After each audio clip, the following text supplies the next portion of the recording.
ایک ہی خیال ذہن میں بار بار گھومتا رہتا ہے تو کیا کریں؟ جب ایک ہی خیال ذہن میں بار بار آتا رہے اور آپ چاہیں کہ وہ خیال نکل جائے لیکن وہ پھر بھی مسلسل ذہن میں گردش کرتا رہتا ہے تو اسے وسواسی سوچ کہتے ہیں۔ یہ ایک عام نفسیاتی کیفیت ہے اور ہر انسان کو کبھی نہ کبھی اس کا سامنا ہوتا ہے۔ اس کیفیت کو قابو میں لانے کے لیے درج ذیل تفصیلی نکات مددگار ثابت ہو سکتے ہیں۔ ناظرین کرام سے گزارش ہے، اگر آپ اس چینل پر نئے ہیں تو ہمارے چینل کو ضرور سبسکرائب کریں اور آگے شیئر کریں۔ نمبر 1، اس خیال کو پہچانیں۔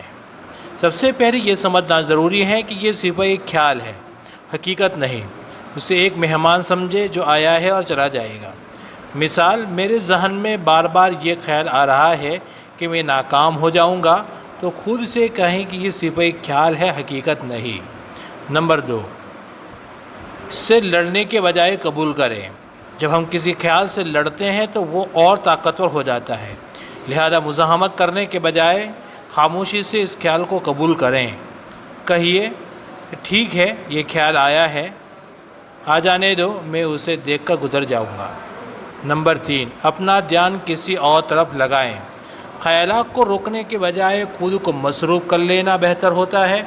کچھ تخلیقی کام کریں، قرآن یا کتاب کی تلاوت، پسندیدہ کام جیسے لکھنا، پینٹنگ یا موسیقی سننا، ہلکی ورزش یا چہل قدمی۔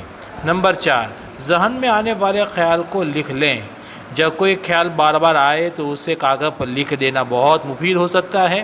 لکھنے سے وہ خیال ذہن سے کاغذ پر منتقل ہو جاتا ہے اور ذہن کو سکون ملتا ہے۔ نمبر 5، ذکر و دعا کریں۔ اسلامی تعلیمات کے مطابق اللہ کا ذکر وسوسوں کو دور کرتا ہے۔ اعوذ باللہ من الشیطان الرجیم، حسبی اللہ لا الہ الا ہو۔ نماز اور دعائیں دل کو اطمینان دیتی ہے۔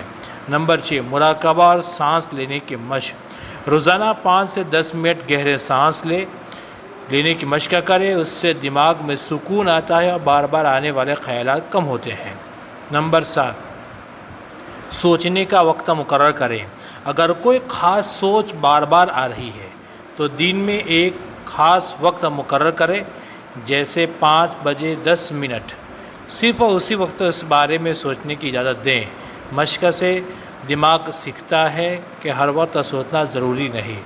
نمبر 8، اس خیال کی جڑ تلاش کریں۔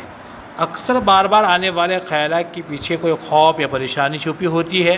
اگر آپ اس کی جڑ سمجھ لیں تو وہ خود بخود کمزور پڑ جاتا ہے۔ مثال، کیا مجھے ناکامی کا خوف ہے یا ماضی کی کوئی بات تنگ کر رہی ہے؟ نمبر 9، کسی قابل اعتماد شخص سے بات کریں۔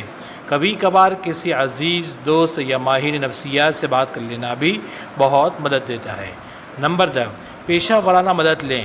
اگر یہ خیال اتنا شدید ہو جائے کہ نیند، کام یا نماز پر اثر ڈالنے لگے تو کسی ماہر نفسیات یا معالج سے مشورہ لینا بہتر ہے۔ خلاصہ یہ ہے کہ بار بار آنے والے خیالات ایک عام بات ہیں، انہیں قبول کرنا اور سمجھنا ضروری ہے۔ دھیان ہٹانا، ذکر کرنا اور لکھنا مفید ہے۔ گہری سانس، مراقبہ، دعا سکون دیتے ہیں۔